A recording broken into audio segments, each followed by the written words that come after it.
പാർട്ടിയിൽ നിന്ന് പുറത്താക്കി. 2 തവണ ഒരാളെ പുറത്താക്കാൻ പറ്റില്ലല്ലോ. 1 തവണ പുറത്താക്കിയിട്ടുണ്ട്. അന്വേഷണം വരട്ടെ എന്ന് തന്നെയാണ് അന്നും കോൺഗ്രസ് പറഞ്ഞത്. പരാതിക്കാരി ഉണ്ടായാൽ തീർച്ചയായിട്ടും അത് അതിൻ്റേതായ ഗൗരവത്തോടെ അന്വേഷിക്കട്ടെ എന്ന് തന്നെയാണ് പാർട്ടി അന്നും ഇന്നും ഒക്കെ പറയുന്നത്. അതിലൊന്നും ഒരു മാറ്റവും ഇപ്പോഴും വന്നിട്ടില്ല. അപ്പോൾ ഇപ്പോൾ പരാതിക്കാരിയുണ്ട്, തീർച്ചയായിട്ടും അത് അന്വേഷണ വിധേയമാകണം. ശരിയായ രീതിയിൽ അന്വേഷണം പോകണം. ഇപ്പോൾ സർക്കാരിൻ്റെ കോർട്ടിലല്ലേ ബോളുള്ളത്. മുഖ്യമന്ത്രിക്കാണല്ലോ പരാതി കൊടുത്തിരിക്കുന്നത്. അവരന്വേഷിക്കട്ടെ, ശരിയായ രീതിയിൽ അന്വേഷണം നടക്കട്ടെ.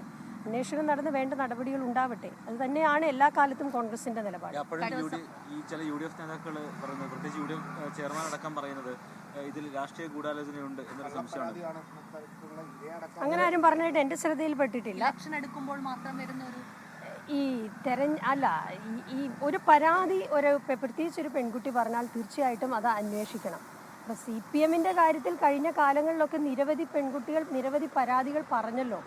ആ പരാതികളൊക്കെ എവിടെയാണ് പോയതെന്ന് അന്വേഷിക്കണമല്ലോ. ആ പരാതികൾ എവിടെയാണ്, ആ പരാതിക്കാരെവിടെയാണ്, അന്ന് ആരോപണ വിധേയരായ, അന്ന് നിയമ കാര്യങ്ങൾക്കൊക്കെ വിധേയമായ ആളുകൾ ഇപ്പോഴും ഈ CPM എന്ന രാഷ്ട്രീയ പ്രസ്ഥാനത്തിൽ പ്രധാനപ്പെട്ട പോസ്റ്റുകളിൽ ഇരിക്കുകയാണല്ലോ.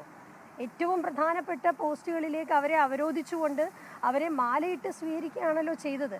അപ്പോൾ അതൊന്നും പറയാൻ CPM-ന് അവകാശമൊന്നുമില്ല. കോൺഗ്രസിനെ സംബന്ധിച്ച് ഇത്തരം കാര്യങ്ങളിൽ ഒരു നിലപാടേ എല്ലാ കാര്യത്തിലും ഉള്ളൂ. ഒരു കാര്യം, ഈ ഓഡിയോ സന്ദേശങ്ങളൊക്കെ ഇങ്ങനെ പുറത്തിങ്ങനെ വരുന്നുണ്ട്. ഈ ഓഡിയോ സന്ദേശങ്ങൾ കേട്ടിട്ട് പലരും കോൺഗ്രസ്സുകാർ തന്നെ ഇത്തരത്തിൽ അധിക്ഷേപം ഉന്നയിക്കുകയാണ് ഈ പരാതിക്കാരിക്കെതിരെ. അത് ശരിയായി ഏത് കോൺഗ്രസ്സുകാർ അങ്ങനെ ചെയ്ത? ഈ സൈബർ ഇടങ്ങളിലൊക്കെ അതൊന്നും ഒരു കോൺഗ്രസ്സുകാരൊന്നും അങ്ങനെ ചെയ്യില്ല. കോൺഗ്രസിന്റെ മൂല്യങ്ങൾ ഉയർത്തിപ്പിടിക്കുന്ന ഒരു നേതാവും ഒരു പ്രവർത്തകനും അങ്ങനെ ചെയ്യാൻ പാടില്ല. ആരോപണം ഉണ്ടായാലും പരാതി വന്നാലും അത് കൃത്യമായ രീതിയിൽ അന്വേഷിക്കുക എന്നുള്ളതാണ് ചെയ്യേണ്ടത്. അതിനോടൊപ്പമാണ് കോൺഗ്രസും കോൺഗ്രസ് നേതാക്കളും ഉള്ളത്. പരാതി വന്ന ഘട്ടത്തിൽ രാഹുൽ ഈ പ്രചരണത്തിലൊക്കെ സജീവമായിരുന്നു. ഇന്നലെയൊക്കെ പുറത്തു വന്ന ഓഡിയോ കേട്ട് കഴിഞ്ഞാൽ എങ്ങനെയാണ് അയാൾക്ക് പുറത്തിറങ്ങി നടക്കാൻ പറ്റുന്നത്?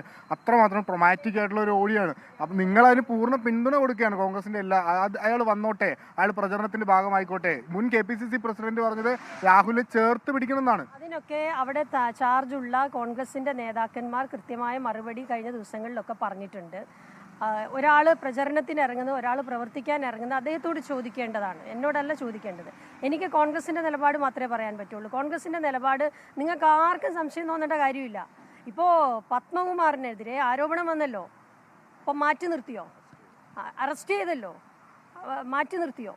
അപ്പോൾ ഇതൊന്നും ചെയ്യാത്ത ഒരു രാഷ്ട്രീയ പ്രസ്ഥാനം കോൺഗ്രസ് നേരെ വിരൽ ചൂണ്ടണ്ട. കോൺഗ്രസ് വളരെ വ്യക്തമായിട്ടാണ് എല്ലാ കാര്യത്തിലും പറഞ്ഞിരിക്കുന്നത്, പ്രത്യേകിച്ച് ഈ കാര്യത്തിൽ.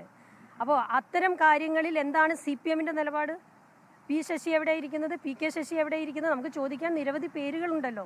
അപ്പോൾ അതൊന്നും പറഞ്ഞിട്ട് ഈ രാഷ്ട്രീയം ഇന്ന് കേരളത്തിൽ നടക്കുന്ന തദ്ദേശ തെരഞ്ഞെടുപ്പുകളെ മൂടാമെന്ന് ആരും കരുതണ്ട. കാരണം കോൺഗ്രസിനെ സംബന്ധിച്ച് ഇതിൻ്റെ അകത്ത് ഭയപ്പെടാനൊന്നുമില്ല. വളരെ കൃത്യമായ തീരുമാനമാണ് ഈ കാര്യത്തിൽ എടുത്തിരിക്കുന്നത്. ഇപ്പോൾ വന്നിരിക്കുന്ന ശബരിമല കൊള്ള ഉൾപ്പെടെയുള്ള കാര്യങ്ങൾ ജനങ്ങളുടെ മുമ്പിലുണ്ട്. അതുകൊണ്ട് തദ്ദേശ തെരഞ്ഞെടുപ്പിനെ ഇതൊക്കെ വെച്ച് മൂടാമെന്ന് ആരും വ്യാമോഹിക്കേണ്ട.